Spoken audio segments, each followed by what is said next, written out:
The overhead compartment clicked shut with a sound that seemed too loud in the confined space of first class.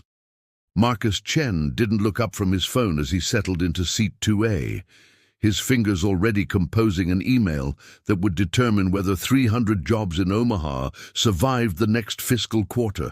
The leather seat exhaled softly beneath him, $12,000 round trip, a cost he'd stopped noticing years ago. "Excuse me, sir." The voice was accented, Eastern European, maybe Polish, and carried that particular careful pronunciation of someone who'd learned English as an adult, each syllable deliberate. Marcus glanced up briefly. A man in his early 50s stood in the aisle, boarding pass in hand, wearing a pilot's uniform that looked slightly too large for his thin frame. The name tag read, Captain A. Nowak. "I believe you're in my seat," the pilot said, his tone polite but firm.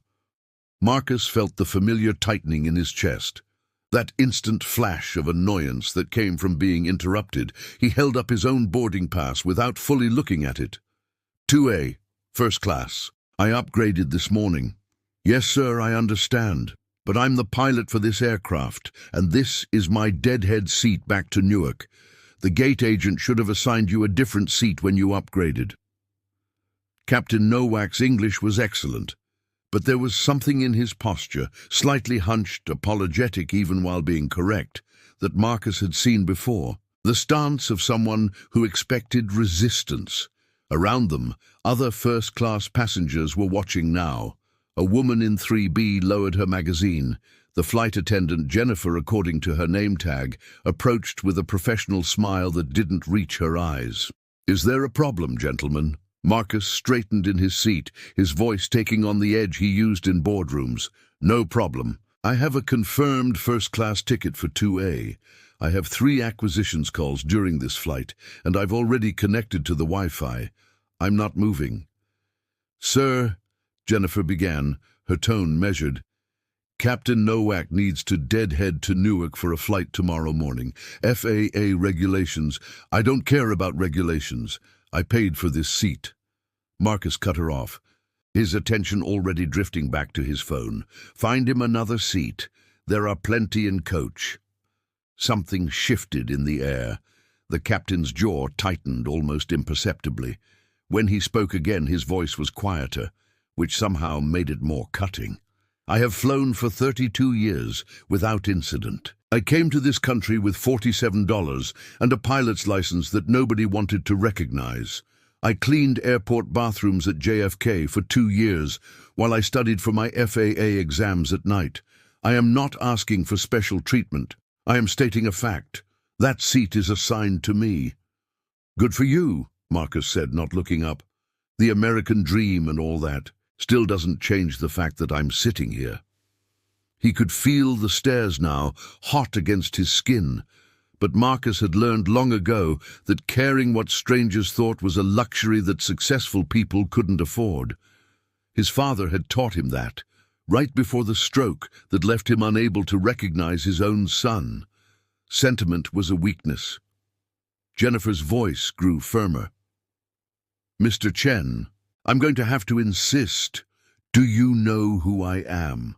The words were out before Marcus could stop them, and he hated himself for saying them even as they left his mouth.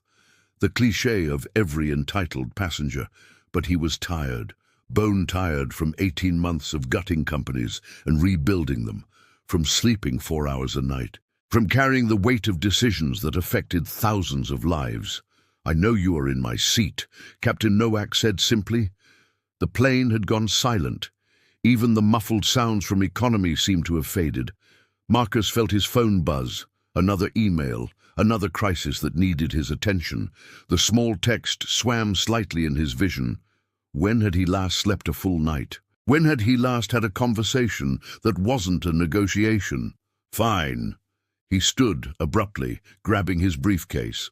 "This is ridiculous, but fine. I'll sit somewhere else. Add this to your complaint file or whatever bureaucratic nonsense you people do." "Thank you for your cooperation," Jennifer said, relief evident in her voice.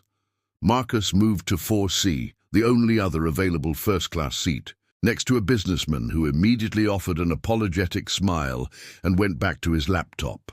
The captain sat down in 2A without ceremony, pulled out a worn paperback, something in Polish, and began to read. The plane pushed back from the gate 12 minutes late. Marcus tried to focus on his emails, but his eyes kept drifting to the back of Captain Nowak's head 2 rows ahead. The man sat perfectly still, his reading light casting a small pool of brightness in the dimming cabin. Marcus felt something unfamiliar gnawing at him. Not guilt. He'd made the right business decision, prioritized his time, his work. But there was something in the way the pilot had spoken about cleaning bathrooms, about not being recognized, that had lodged itself like a splinter in Marcus's mind. His phone buzzed again. A text from his sister, Rachel. "Dad asked about you today. Well, he asked about that boy who brings the numbers. Progress, I guess." Marcus closed his eyes and leaned back against the headrest. The engines began their ascent whine. Through the window, LaGuardia fell away beneath them, a sprawling tapestry of lights and roads and lives. Each one a story he would never know. His father used to point out the window on flights when Marcus was young, before the company, before the success, before the distance between them had grown too vast to cross. "Ladies and gentlemen, this is your captain speaking." Marcus opened his eyes. The voice over the intercom was the same one that had spoken to him in the aisle. Careful, accented, professional.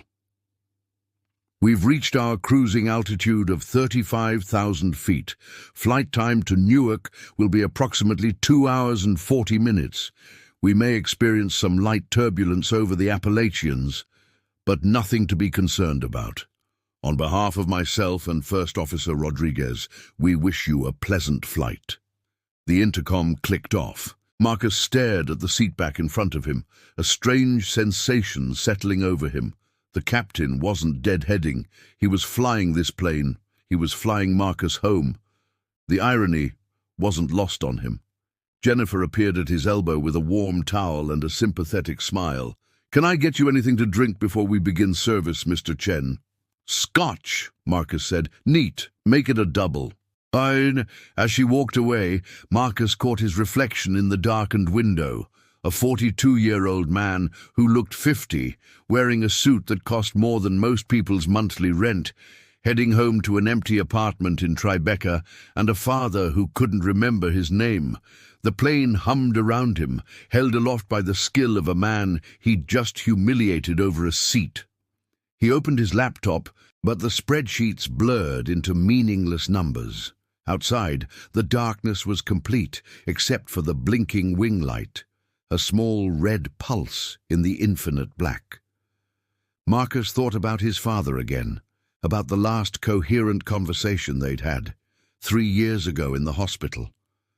"You've become everything I built the company for," his father had said, his voice weak but clear, "and nothing I hoped you'd be."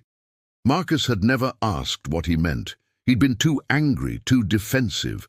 Now, suspended between earth and sky in a metal tube controlled by a man who'd earned his way through bathrooms and night classes, while Marcus had inherited everything, he wondered if he finally understood. The scotch arrived. Marcus drank it in 3 long swallows and ordered another. Newark's lights were a smear of orange and white through the window when turbulence hit. Not the gentle bumps Captain Nowak had mentioned, but something harder. A series of sharp jolts that sent Marcus's stomach into his throat and made the overhead bins rattle. A few passengers gasped. The seatbelt sign had been on for 20 minutes. Marcus gripped the armrests and tried to focus on his breathing. Flying had never bothered him before, but tonight everything felt different, unstable. His 3rd scotch sat unfinished on the tray table, the amber liquid sloshing against the plastic cup with each shudder of the aircraft. "Ladies and gentlemen, this is Captain Nowak. We're encountering stronger winds than forecast. Please remain seated with your seatbelts fastened. Flight attendants, please take your seats as well." The voice was calm, almost bored, the tone of someone who'd navigated far worse. Marcus found that strangely reassuring. He glanced around the cabin. The businessman beside him was gripping a rosary, lips moving in silent prayer. Across the aisle, a young mother held her daughter close, whispering reassurances. Another jolt, harder this time. The plane dropped what felt like 100 feet in an instant. Somewhere in coach, someone screamed. Marcus's laptop slid across the tray table, and he caught it just before it tumbled to the floor. His hands were shaking. The turbulence continued for another 10 minutes, an eternity of drops and shudders and the persistent rattle of ice in cups and fear in throats. Then, as suddenly as it began, the air smoothed. The plane settled into its approach vector, steady and sure. "Ladies and gentlemen, we've cleared the rough air. We'll be landing at Newark in approximately 15 minutes. Current temperature on the ground is 42 degrees, with light rain. We apologize for the bumpy ride." The cabin exhaled collectively. The businessman tucked away his rosary with a sheepish smile. The mother kissed her daughter's forehead. Marcus unclenched his jaw and realized his teeth hurt from grinding them together. When the wheels touched down on runway 22L with barely a bump, a scattered applause broke out in the cabin. Marcus didn't join in, but he understood the impulse. Captain Nowak had brought them through weather that had clearly worsened since takeoff, landing them safely despite everything. Despite Marcus's behavior in the terminal. The plane taxied to the gate. The seatbelt sign dinged off. Passengers began the familiar ritual of gathering belongings, jostling for position in the aisles. Marcus remained seated, his laptop bag heavy on his knees. He watched as Captain Nowak emerged from the cockpit, thanking passengers as they deplaned, his smile tired but genuine. Their eyes met for a moment across the emptying cabin. The captain nodded once, a small, professional acknowledgement, and returned his attention to an elderly woman struggling with her carry-on. Marcus was the last to leave first class. Jennifer stood by the door with her practiced smile. "Thank you for flying with us, Mr. Chen. Have a good evening." He paused at the threshold, 1 foot already in the jet bridge. Through the open cockpit door, he could see Captain Nowak and his first officer going through their post-flight checks, voices low in technical conversation. The captain looked even more tired up close, lines etched deep around his eyes. "Excuse me," Marcus said. Captain Nowak looked up, surprise flickering across his face. Marcus cleared his throat. "That landing, in that weather, that was, skillful. Thank you, sir. Just doing the job." The captain's tone was polite but guarded. Marcus wanted to say more, wanted to apologize for the seat, for his arrogance, for everything that moment in the terminal represented. But the words stuck in his throat, tangled up with pride and embarrassment and a lifetime of not knowing how to be wrong. So he just nodded and walked away, joining the stream of passengers flowing toward baggage claim. His driver was waiting at the curb, holding an umbrella against the drizzle. Marcus slid into the back of the town car and checked his phone. 47 unread emails, 6 voicemails, 3 texts from Rachel asking if he'd landed safely. The city scrolled past the windows, familiar and foreign at once. "Straight home, Mr. Chen?" the driver asked. Marcus thought about his empty apartment, the view of the Hudson that he never looked at anymore, the kitchen where he hadn't cooked a meal in 3 years. "Actually, take me to Morningside Heights, the care facility on 114th. "Yes, sir." It was after 10 when they arrived. The night nurse, a Caribbean woman named Claudette, who'd been there longer than Marcus had been visiting, looked surprised to see him. "Marcus, this late? Is everything all right?" I wanted to see him." Claudette's expression softened. "He's sleeping, honey, but you can sit with him if you'd like." His father's room was dim, lit only by the glow of monitors and the city light filtering through half-drawn blinds. David Chen lay on his back, breathing steady, his face slack in sleep. He looked smaller than Marcus remembered, diminished, As if the stroke had subtracted essential parts of him, Marcus pulled a chair close to the bed and sat down. He didn't reach for his father's hand. They'd never been that kind of family, even before. "Hey, Dad," he said quietly. "It's Marcus, your son. I know you probably won't remember this in the morning, but I had a strange day." His father didn't stir. The monitors beeped their steady rhythm. "I was an asshole to someone today. Not unusual, I know. But this time I kept thinking about it. This pilot. He's an immigrant, came here with nothing, worked his way up, and I treated him like he was. Less than me. Like his experience didn't matter because I'd paid for a seat." Marcus leaned back, rubbing his eyes.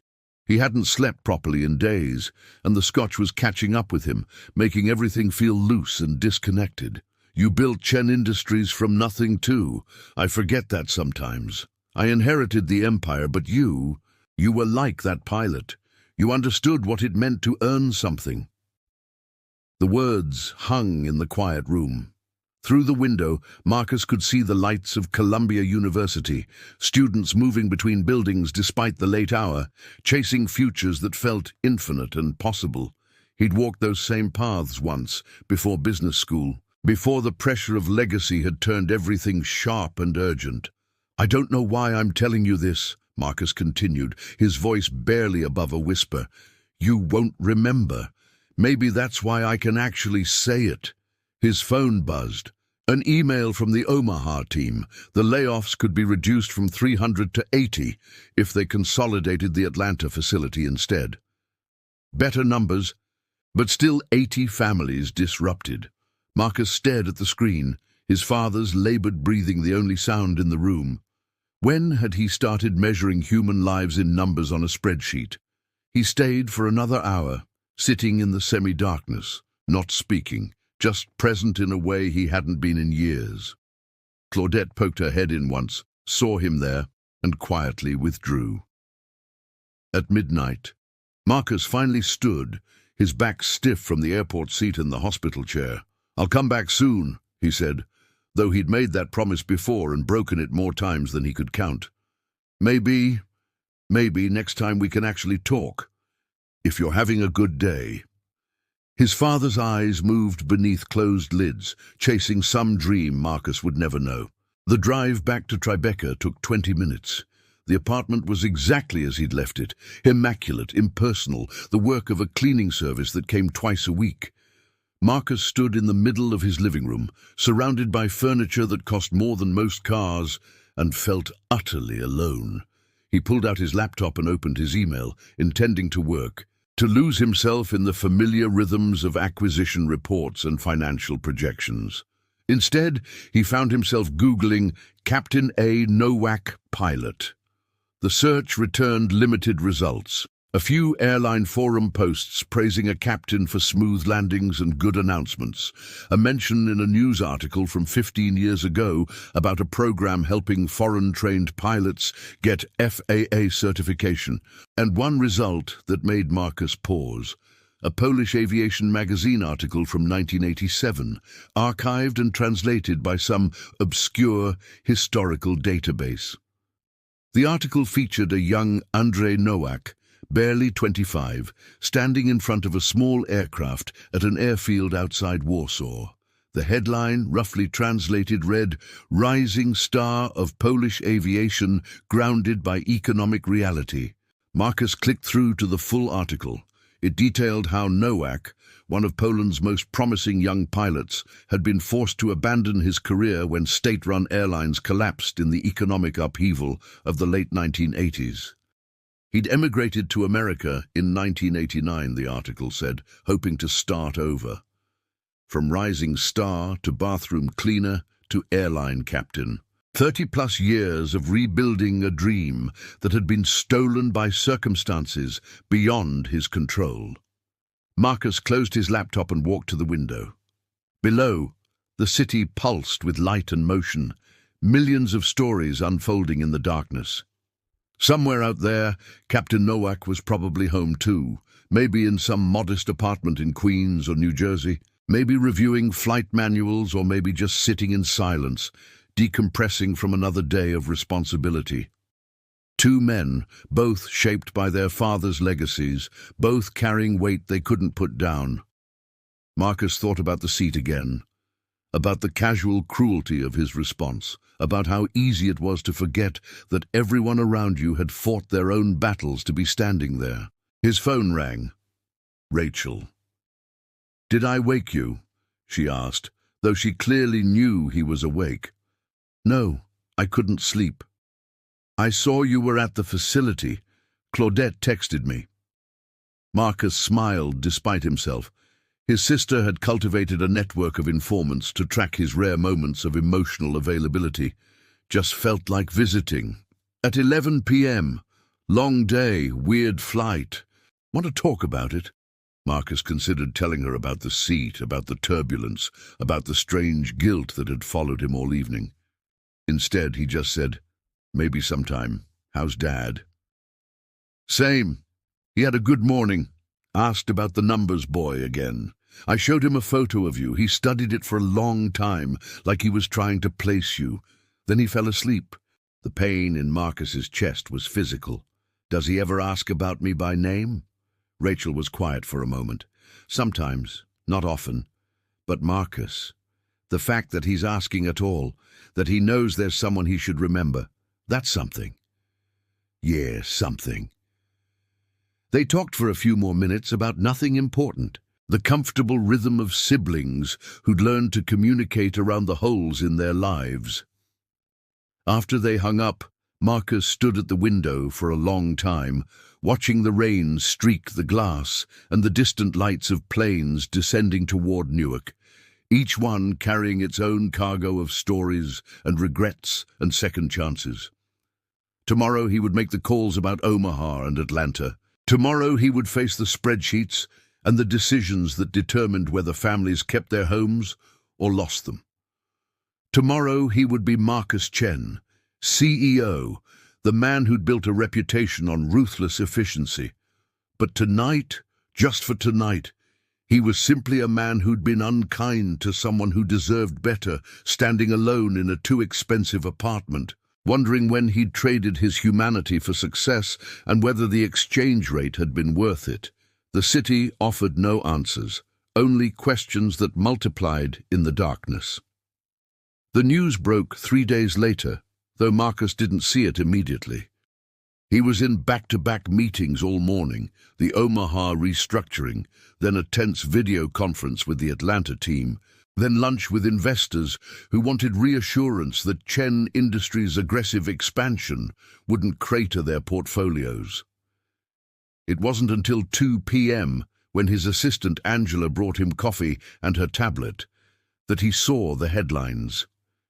"You need to look at this," she said, her voice careful. The video had been uploaded to social media the night before and had already accumulated 3 million views. The title read, "Millionaire mocks immigrant pilot over seat, then this happens." Marcus's stomach dropped before he even pressed play. The footage was grainy, clearly shot on a phone, but the audio was clear enough. There was Marcus in 2A, dismissive and entitled. "I don't care about regulations. Find him another seat. There are plenty in coach." There was Captain Nowak, dignified even in the face of rudeness. "I came to this country with $47 and a pilot's license that nobody wanted to recognize." And there, in high definition for the world to see, was Marcus uttering those cringe-worthy words, "Do you know who I am?" The video cut to footage of the landing. Someone had recorded the rough approach, the turbulence, the collective anxiety of the cabin. Then it showed Captain Nowak thanking passengers at the door, humble and professional, while Marcus, visible only briefly, walked past without acknowledgement. The caption below the video was devastating in its simplicity. "This is Captain Andrzej Nowak. He's been flying for 32 years without incident. He saved all our lives tonight in dangerous weather. The man who tried to take his seat is Marcus Chen, CEO of Chen Industries, worth an estimated $400 million. Tell me again, who deserves respect?" The comment section was a flood of outrage and support for the captain. Marcus scrolled through them, each one a small knife. "This is everything wrong with America right now. Captain Nowak is a hero. That CEO is trash. Imagine being so entitled you argue with the pilot of your plane. I hope this ruins his career. Disgusting behavior." Marcus set down the tablet with shaking hands. Angela stood by, her expression neutral but her eyes sympathetic. "It gets worse," she said quietly. "Chen Industries' stock is down 4% since the market opened. The board is concerned, and there's already a change. Org petition calling for your resignation. It has 80,000 signatures. In less than 24 hours? 19 hours, to be exact." Marcus ran his hands through his hair. He could feel the familiar tightness in his chest. But this time it was accompanied by something else. A creeping sense of exposure, of being seen in his worst moment by millions of strangers. "Get me legal," he said, "and PR. We need to figure out how to—" "They're already drafting statements." "But Marcus—" Angela hesitated. "They're going to recommend a public apology, a real one." The rest of the afternoon was a blur of crisis management. The legal team advised that the passenger had every right to record and share the video. No expectation of privacy in a public space. The PR team proposed a carefully worded apology that managed to express regret without actually admitting fault. The kind of corporate non-apology that Marcus had seen 100 CEOs deploy in similar situations. But as he read the draft, "I regret any misunderstanding that may have occurred, and I have tremendous respect for all airline personnel," Marcus felt something break inside him. The words were hollow, performative, designed to minimize damage rather than address the actual harm he'd caused. "This is bullshit," he said, crumpling the paper. His head of PR, a sharp woman named Victoria, who'd handled 3 product recalls and a sexual harassment scandal in her tenure, raised an eyebrow. "Excuse me? This apology. It's not real. It's just corporate damage control." "That's the job, Marcus. We minimize the hit to the company's reputation and move forward." "But I was actually wrong." The words felt foreign in his mouth. "I was an asshole to that man. He didn't deserve it. This apology doesn't even acknowledge that." The conference room went silent. Victoria exchanged glances with the legal team. Angela, standing by the door, had the faintest hint of a smile. "Marcus," Victoria said carefully, "a genuine apology in this situation could open you up to further criticism. It could be seen as weakness. And it won't make the video go away." "I don't care." He stood up, suddenly claustrophobic in the sleek conference room with its view of Lower Manhattan. "I need some air. We'll reconvene in an hour." He took the elevator down to street level and walked, not caring about the drizzle or the tourists or the honking cabs. His phone buzzed constantly. Board members, investors, journalists asking for comment. He ignored all of it. 20 minutes later, he found himself outside a small Polish restaurant in the East Village, the kind of place he'd normally walk past without noticing. On impulse, he went inside. The lunch rush was over. A few older men sat at the bar, speaking Polish and watching a soccer match on a small TV. The walls were decorated with photos of Warsaw, old and new. The owner, a woman in her 60s with kind eyes and flour on her apron, approached him. "Table for one? Actually, Do you know a Captain Andrzej Nowak? He's a pilot, Polish immigrant." Her face lit up. "Andy? Of course. He comes here every Sunday after church. Good man. Very quiet, but good. Why do you ask?" Marcus hesitated. "I need to speak with him. It's important. Do you know how I might reach him?" The woman's expression shifted, becoming guarded. "What is this about?" I'm the man from the video, the one who took his seat." Recognition and disappointment flooded her features in equal measure. "Ah, I see. You are the one everyone is talking about. Yes, and I need to apologize, really apologize, not just for cameras or publicity. I need to tell him I was wrong. She studied him for a long moment, weighing his sincerity. Finally, she pulled out a notepad and wrote something down. Andy volunteers at a youth program in Queens, teaching kids about aviation. He will be there tomorrow evening, 6 o'clock. I will not give you his personal information, but if you go there, you can speak with him. She handed Marcus the address. Do not waste his time with more disrespect. He has earned better. I understand. Thank you. Marcus left the restaurant with the address burning in his pocket. Back at the office, he cancelled his afternoon meetings and told Victoria to hold off on the apology statement. He needed to do this right, which meant doing it face to face, without scripts or PR coaching. That evening, he visited his father again. David Chen was awake this time, sitting up in bed and watching the news with the vague confusion that had become his permanent expression. Marcus pulled up a chair. Hey, Dad, it's Marcus. His father looked at him with no recognition. Marcus, your son. I know you don't always remember, but the numbers boy. His father's face brightened. You bring the numbers. Marcus felt the familiar ache. Yeah, Dad, I bring the numbers. But today, I wanted to ask you about something else. Do you remember when you first came to America? From Taiwan? His father's eyes clouded over, reaching for memories that might or might not be there anymore. Work. Had to work. Laundry first. Hot. Very hot. Then restaurant. Then something else. Numbers. You built a business, Dad, from nothing. You knew what it was like to start over in a new country, to have people look down on you, to fight for everything you earned. Fight, his father repeated, nodding. Always fighting. Marcus leaned forward. Did people treat you badly? Because you were an immigrant? Something shifted in his father's expression, a moment of clarity breaking through the fog. Many times, many times, people see the accent, the face, they think, less than, not American enough, not good enough. He reached out and gripped Marcus's hand with surprising strength. I fight so you don't have to feel that, so you can be American, no question.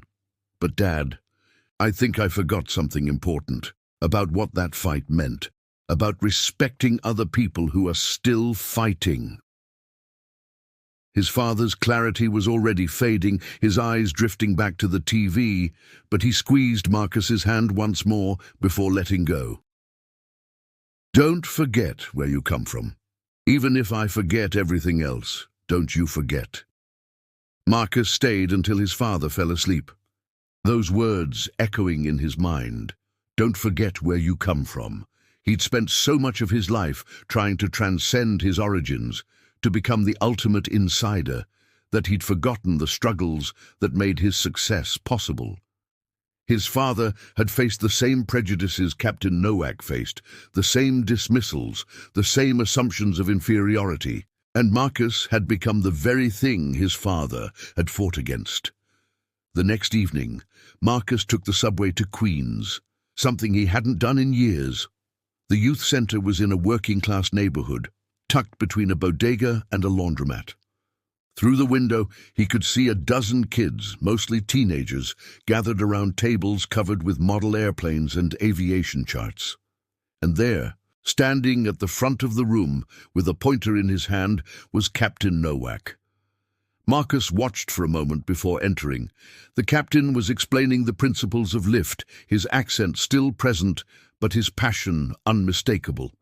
The kids were rapt, asking questions, their hands shooting up eagerly. This wasn't just a class, it was hope being passed from one generation to another, dreams being built one lesson at a time.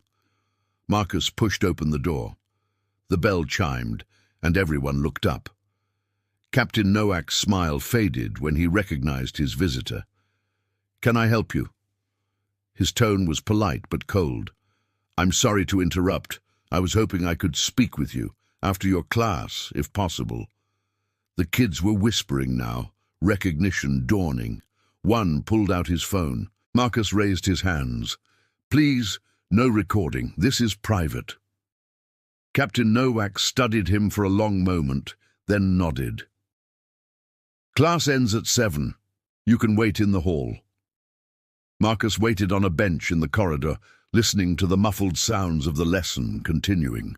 Through the frosted glass of the door, he could see Captain Nowak's silhouette, animated and engaged. Whatever wealth Marcus had accumulated, whatever power he wielded in boardrooms, he'd never inspired that kind of genuine interest in anyone. When the class ended, the kids filed out, several glancing at Marcus with expressions ranging from curiosity to disapproval. One girl, maybe 16, stopped in front of him. "My mom's an immigrant too," she said. "From Honduras. People treat her like she's stupid because of her accent, but she's the smartest person I know. Captain Nowak helps kids like us believe we can do anything." She paused. "I hope you know what you almost took away from him." Before Marcus could respond, she was gone, leaving him alone with the weight of her words. Captain Nowak emerged a few minutes later, his bag over his shoulder. He locked the classroom door and gestured toward a small office down the hall. They sat across from each other in chairs meant for teenagers, knees almost touching in the cramped space. "So," the captain said, "you have come to apologize before the cameras, yes? Your PR people told you this will help with the bad publicity." "No," Marcus said.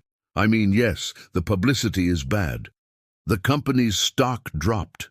The board wants my head. There's a petition, but that's not why I'm here." "Then why?" Marcus took a breath. "Because I was wrong. Completely, inexcusably wrong. You didn't deserve the way I treated you. The seat wasn't just about a seat. It was about me treating you as less important because of who I am and who you are, or who I thought you were. And I need to tell you that I'm sorry." Captain Nowak's expression remained impassive. "You think sorry fixes this?" "No, I know it doesn't.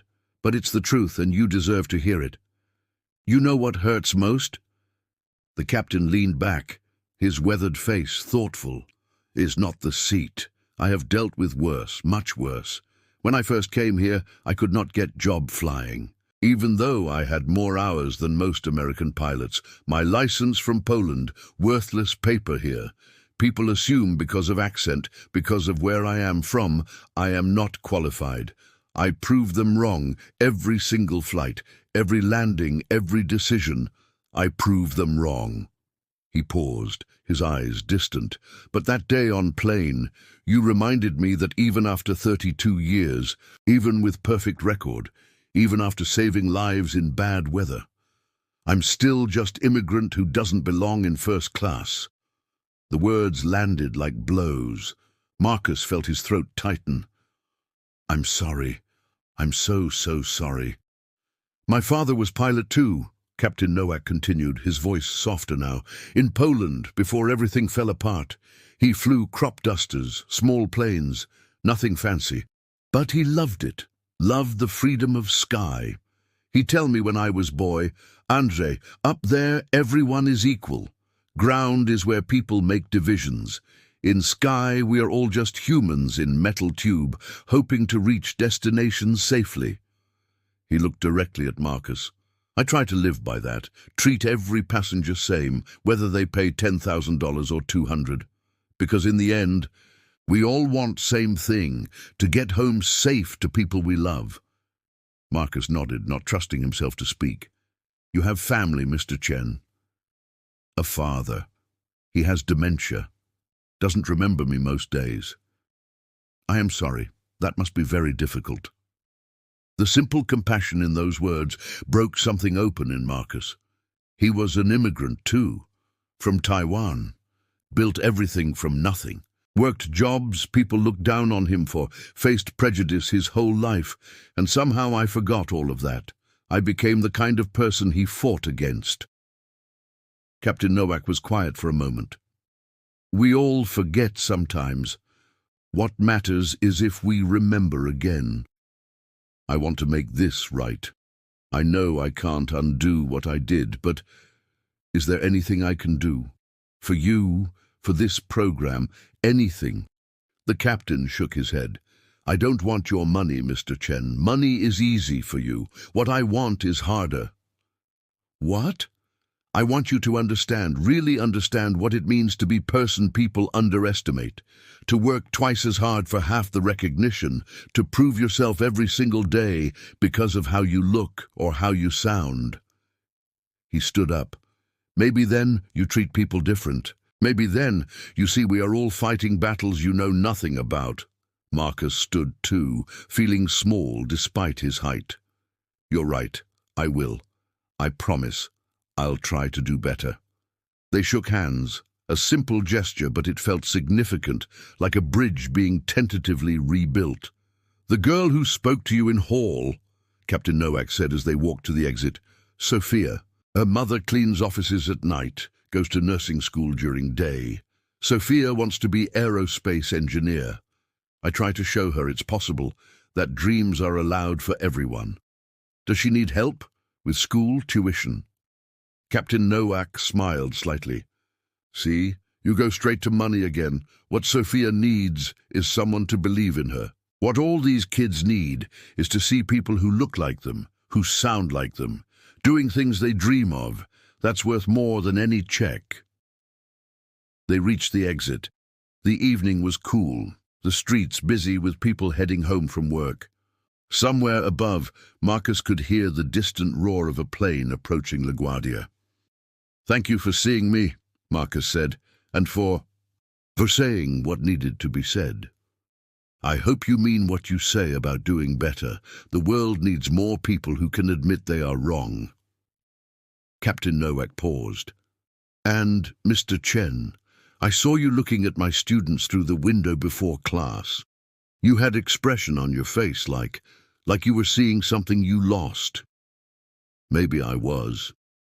It's not too late to find it again. They parted ways on the sidewalk, Captain Nowak heading toward the subway, Marcus standing alone under the streetlights. He watched the captain disappear into the crowd, just another person in the anonymous flow of the city, carrying dignity and purpose that had nothing to do with wealth or status. Marcus pulled out his phone and called Victoria. I know what I want to say in my apology, he told her, but I'm writing it myself. No scripts, no PR spin, just the truth. Marcus, I strongly advise. I'm done taking advice that makes me sound like every other corporate robot. This is my mess, and I'm going to own it like a human being. He hung up before she could argue and started typing, standing on a street corner in Queens, the words finally coming naturally because they were finally true. The video apology went live the next morning, not on Chen Industries' corporate channel, but on Marcus's personal social media, which he'd barely used in years. No professional lighting, no scripted backdrop, just Marcus in a simple shirt, sitting in his apartment looking tired and honest. My name is Marcus Chen, and I owe a lot of people an apology, he began. Most of all, I owe Captain Andrei Nowak an apology that's long overdue. He didn't read from notes. He spoke from memory, from the conversations with his father and the captain, from the realization that had been building since that moment on the plane. I was raised by an immigrant who fought every day to build something from nothing. My father, David Chen, came to America from Taiwan with less money than I spend on lunch. He worked in a laundry, in restaurants, faced prejudice and dismissal from people who saw his accent and his face and decided he was less than them. And he fought against that his entire life so that I wouldn't have to. Marcus paused, gathering himself. But somewhere along the way, I forgot what that fight meant. I forgot that the privilege I enjoy, the education, the opportunities, the wealth, all of it was built on the backs of people who were told they didn't belong, but refused to accept that. I became the very thing my father spent his life fighting against. I became someone who measures a person's worth by their position rather than their character. The video showed him taking a breath, visibly emotional. Captain Nowak didn't deserve my rudeness. He didn't deserve my arrogance. He's a man who has flown for 32 years without incident, who came to this country and rebuilt his career from scratch, who now spends his free time teaching kids that their dreams matter regardless of where they come from. And I treated him like he was beneath me because I paid for a seat. Marcus looked directly into the camera. I was wrong, completely, inexcusably wrong, and I'm sorry. Not because my company's stock dropped, not because there's a petition, but because Captain Nowak deserved respect, and I failed to give it to him. More than that, I failed the values my own father worked so hard to instill in me. He concluded with a promise. I'm going to do better, not just in how I treat airline personnel, but in how I see every person I encounter. And I'm going to start by stepping down as CEO of Chen Industries, effective immediately.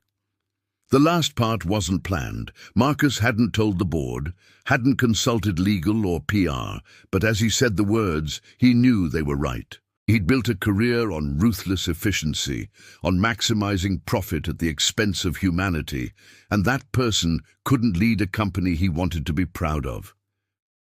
The video ended. Marcus posted it without reviewing it, and then turned off his phone. The fallout was immediate and chaotic. The board convened an emergency meeting. Rachel called 17 times. The media exploded with analysis and commentary, but Marcus didn't see any of it. He spent the day at the care facility with his father, just sitting, sometimes talking, mostly just being present. "The numbers boy is here," his father said at one point, lucid for a moment. "Good. Numbers are important." "They are, Dad, but they're not everything." "No," his father agreed, then drifted away again. 3 days later, Marcus met with the board to formalize his resignation. They tried to convince him to stay. The stock had actually rebounded after his apology. Public sentiment had shifted from outrage to grudging respect, and several major clients had praised his honesty, but Marcus was firm. "I need time to figure out who I want to be," he told them. "And I can't do that while running a company I built on principles I no longer believe in." He recommended his CFO, a brilliant woman named Jennifer Park, who'd been with Chen Industries for 15 years, as interim CEO. The board approved it unanimously. On his last day, Marcus cleaned out his office, 20 years of work reduced to 3 boxes of personal items. Angela helped, pretending her eyes weren't red. "What will you do?" she asked. "I don't know yet, but I'm going to figure it out without a staff of 50 people managing my every minute." "You know I'm going to miss being one of those 50 people, right?" Marcus smiled. "I'll miss having you keep my life organized, but Angela, you're too good to be someone's assistant forever. Apply for Jennifer's old CFO position. You'd be perfect for it." She looked shocked. "You really think so?" "I know so." The last thing Marcus did before leaving was write a check to the Queen's Youth Aviation Program, not as charity, but as an investment in Sophia and kids like her. He included a note. "Captain Nowak was right. Money is easy for me, but I hope this helps make dreams a little more accessible for those who need it most." 2 weeks after his resignation, Marcus got a call from an unknown number. He almost didn't answer. "Mr. Chen? This is Andrei Nowak." Marcus's heart rate picked up. "Captain, how are you?" "I am well. I am calling because I saw your video and your resignation. This was not necessary." "It was. For me, it was necessary." There was a pause. "I also received your donation. It is very generous. Too generous, perhaps." "Captain, you told me Sophia's mother is working toward a nursing degree while cleaning offices. That scholarship fund is going to help her and others like her. That's not too generous. It's the bare minimum of what's right." Another pause, longer this time. "You are serious about changing." "I'm trying. It's harder than I thought it would be. Turns out when you spend 20 years being one kind of person, becoming a different kind takes actual work." The captain chuckled. Yes, this is true. Mr. Chen, I am calling also to invite you to something. My daughter, she is getting married next month. Small wedding, family and close friends. I would like you to come. Marcus was stunned. Are you sure? After everything? I am sure. My daughter Cassia, she asked me what kind of man I am that I can forgive. I told her I am the kind of man who believes people can change if they choose to. She said, then invite him. Show him what it means to be part of community that accepts people as they are. Marcus felt emotion welling up. I would be honored. Thank you. Good. I will send you details. And Mr. Chen? No gifts. Just come and be present. That is enough. The wedding was in a small Polish church in Greenpoint, Brooklyn. Marcus arrived early, nervous in a way he hadn't been since his first board presentation. The church was beautiful in its simplicity, old wooden pews, stained glass catching the afternoon light, the smell of candles and flowers. Captain Nowak greeted him at the entrance, wearing a suit that had clearly seen many weddings and funerals. You came. I said I would. Yes, but many people say things they don't mean. I am glad you are not one of them. The ceremony was half in English, half in Polish, the priest switching between languages with practiced ease. Marcus sat in the back, watching as Cassia, a woman in her 30s with her father's serious eyes and her mother's warm smile, married a teacher named Robert. The vows were simple and genuine, spoken with the kind of certainty that comes from knowing exactly who you're choosing. At the reception, held in the church basement decorated with white lights and homemade decorations, Marcus found himself talking with people he'd never normally encounter. Kazia's mother, Anna, who'd worked as a nurse in Poland and now managed a clinic in Queens. Robert's parents, both public school teachers. Sophia from the aviation program, who lit up when she told Marcus she'd been accepted to MIT with a full scholarship. Captain Nowak wrote one of my recommendation letters, she said. He told them I was going to change the world. No one ever believed in me like that before. Marcus thought about the girl's mother, working nights and going to school, fighting for a better future. He sees potential in people that others miss. That's a rare gift. He said, you're learning to do that too. I'm trying. Later, Captain Nowak pulled Marcus aside. Come, I want to show you something. They went outside to where the reception spilled into a small courtyard. The captain pointed up at the sky, where a plane was passing overhead, its lights blinking against the deepening twilight. You know what I think about sometimes when I fly? The captain said. I think about all the people below. Each light is a life, a story. Person going to work, person going home, person falling in love, person saying goodbye. From up there, we are all the same, all equal, all small against the vastness. Your father told you that, about everyone being equal in the sky. Yes, he was right. From altitude, you cannot see the things that divide us on ground. Money, status, where we come from. None of it matters when you are 35,000 feet in air, trusting pilot you never met to bring you home safe. Marcus watched the plane disappear. I spent my whole life trying to rise above everyone else. Turns out I was climbing in the wrong direction. The captain smiled. It's never too late to change course. That is first thing they teach you in flight school, how to correct when you're off-heading.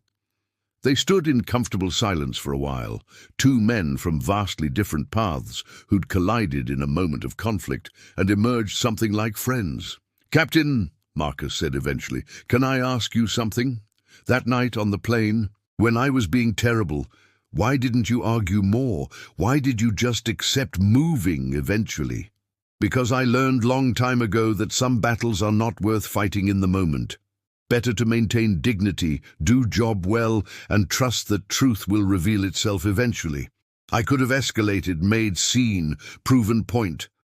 But then I would have been late for my flight next day. Passengers would have been delayed, everyone would suffer because of ego. So I chose different way. You chose to be the bigger person. I chose to be professional. But yes, also that. He turned to Marcus. The question is not why I didn't fight harder. The question is why you fought at all. You had the seat, you had the power. What were you really defending? Marcus thought about it. I think I was defending the idea that I'd earned the right to never be inconvenienced, that success meant never having to consider anyone else's needs above my own. But that's not success. That's just loneliness, disguised as achievement. Now you are learning. They returned to the reception, where dancing had begun. Marcus watched Captain Nowak take his wife's hand and join the other couples, moving with the kind of grace that comes from decades of partnership. Kasia and Robert were surrounded by friends, laughing at some private joke. Sophia was teaching some younger kids a traditional Polish dance, her confidence blooming. Rachel appeared at Marcus's elbow, having driven up from the city at his invitation. This is nice, different from your usual corporate events. Yeah, no one's trying to network or close deals. They're just present.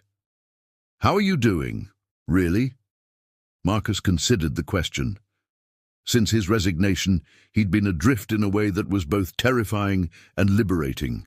No schedule packed with meetings, no constant pressure of decisions affecting thousands of employees. Just time, vast, unstructured time to figure out who he wanted to be. I don't know yet, he admitted. Some days I wake up and panic because I don't have anywhere to be. Other days I feel like I can finally breathe for the first time in 20 years. I've been spending more time with Dad, started volunteering at a business literacy program in the Bronx. Mostly I'm just trying to be present. Like the captain said, I'm proud of you, Rachel said softly. Dad would be too if he could understand what you've done. Maybe he does, in his own way. The DJ played a slow song, something Marcus didn't recognize but that had everyone pairing off. Captain Nowak approached them. You should dance, he said to Marcus. When was the last time you danced just for joy? Not at some formal event? Marcus couldn't remember. I'm not much of a dancer. Good, neither am I. But my daughter is married, the music is playing, and life is too short to stand on sidelines. He extended his hand to Rachel with old-world courtesy. May I? Rachel laughed and accepted. Marcus watched them join the other dancers, the captain moving with surprising lightness for a man who spent his days in a cockpit. Around them, 3 generations of family and friends moved together, a community bound not by blood alone, but by shared experience and mutual respect. Sophia appeared at Marcus's side. You really not going to dance? I really don't know how. Neither did I before Captain Nowak's classes. He says we should try new things, even when we're scared, especially when we're scared. She held out her hand. Come on, I'll teach you. Marcus let himself be pulled onto the floor, stumbling through basic steps, while Sophia patiently corrected his rhythm. He felt ridiculous and self-conscious, and strangely more alive than he had in years. People smiled at him, not the calculated smiles of business associates, but genuine warmth at seeing someone try something outside their comfort zone. When the song ended, he thanked Sophia and escaped to get some water. Captain Nowak joined him, both of them slightly out of breath. Thank you for inviting me, Marcus said. I needed this more than I knew. You are welcome. And Marcus, I have been thinking. You asked if there was anything you could do to make things right. I said no to money, but there is something else. Name it. My aviation program. We have space for one more volunteer instructor. Not teaching flying. I know you don't have license, but maybe business skills, how to present yourself in interview, how to negotiate salary, how to navigate professional world.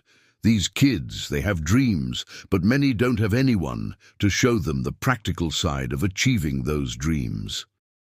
Marcus felt a surge of possibility. "I would love that, if you think I'd be helpful." "I think you would be very helpful. You have made mistakes, yes, but you have also succeeded in difficult field, and you have learned humility, which is perhaps most valuable lesson of all." They shook hands on it, sealing an agreement that felt like more than just volunteering. It felt like a path forward, a way to use the skills Marcus had accumulated for something beyond profit margins and shareholder value. The party continued into the evening. As the guests began to leave, Captain Nowak's wife, Anna, approached Marcus with a small package wrapped in newspaper. "For you," she said in accented English, "to remember today." Marcus unwrapped it carefully. Inside was a small model airplane, hand-painted in the colors of the Polish flag. "Andrei made these when he first came to America," Anna explained. "When he couldn't fly, he would build these at night, keeping the dream alive. He doesn't make them anymore, but he wanted you to have one, to remind you that sometimes we must rebuild our dreams from scratch, but they are worth rebuilding." Marcus held the delicate model, crafted with obvious care and longing. "Thank you. I'll treasure this."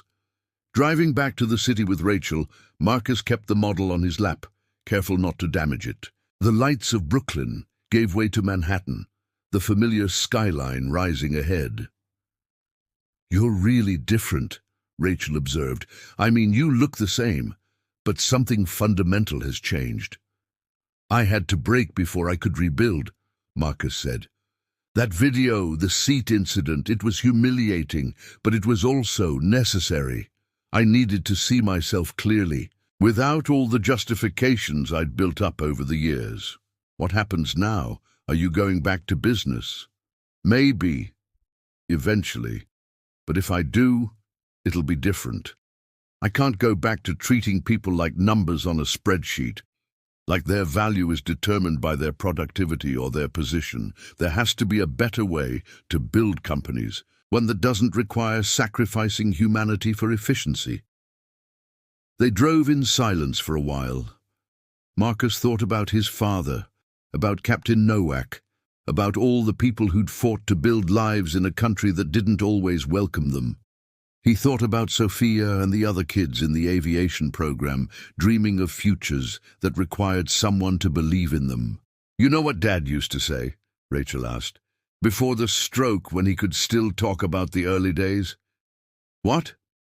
"He said the hardest part about coming to America wasn't the language, or the poverty, or even the prejudice. It was the loneliness, being surrounded by people but feeling fundamentally unseen, like you were invisible unless you were useful. He said he built the company partly to never feel that way again, to have a place where he belonged." Marcus absorbed that. "I think I made everyone around me feel that way, invisible unless they were useful. I created the very thing he was trying to escape." "But you're changing that now." "I'm trying." The city opened before them. Millions of lights, millions of lives, each one carrying its own weight of dreams and disappointments and daily struggles. Marcus thought about being 35,000 feet above all this, seeing it from the altitude where everyone was equal, where divisions dissolved into shared humanity. He thought about the seat that had started everything, a piece of leather and metal that had been the catalyst for unraveling and rebuilding his entire understanding of what mattered. "Rachel," he said, "next week will you come with me to visit Dad? Really visit, not just quick drop-ins." "Of course. What brought this on?" "I want to tell him about all of this. About the pilot, the wedding, the program I'm going to volunteer with. I know he won't remember most of it, but maybe some part of him will understand that I'm trying to honor what he built, the right way this time." They pulled up to Marcus's building. The doorman greeted him by name, the same as always, but Marcus really saw him for the first time in years. "Evening, Carlos. How's your daughter doing? Still in nursing school?" Carlos looked surprised at being asked. "Yes, sir. Finals next week. She's nervous, but working hard." Tell her good luck from me. And Carlos, thank you for always being here, for making this building feel safe and welcoming. I don't think I've ever properly thanked you for that." Carlos smiled, genuine and warm. "Thank you, Mr. Chen. That means a lot." Upstairs, Marcus placed the model airplane on his desk next to the photo of his father from before the stroke. He opened his laptop and began writing, not emails about acquisitions or financial projections, but a letter to himself, a roadmap for the person he wanted to become. The words came slowly but steadily, like a plane finding its course after turbulence, correcting degree by degree until the heading was true. Outside his window, the city hummed with life. Above, planes traced invisible paths across the night sky, each one carrying its cargo of hopes and histories, piloted by people like Captain Nowak, who'd chosen to lift others while lifting themselves. Marcus wrote until the early hours, the model airplane catching the light from his desk lamp, its small wings casting shadows that looked almost ready for flight. And in the margins of his consciousness, between the practical plans and philosophical reflections, he felt something unfamiliar taking root. Not the aggressive ambition that had driven him before, but something quieter and more sustainable. Hope, the kind that comes not from success, but from recognizing failure and choosing to try again anyway. The kind that starts with a simple acknowledgement. I was wrong, and I'm going to do better. The kind that understands we're all just humans in metal tubes, hoping to reach our destination safely, trusting strangers to guide us through the darkness and bring us home.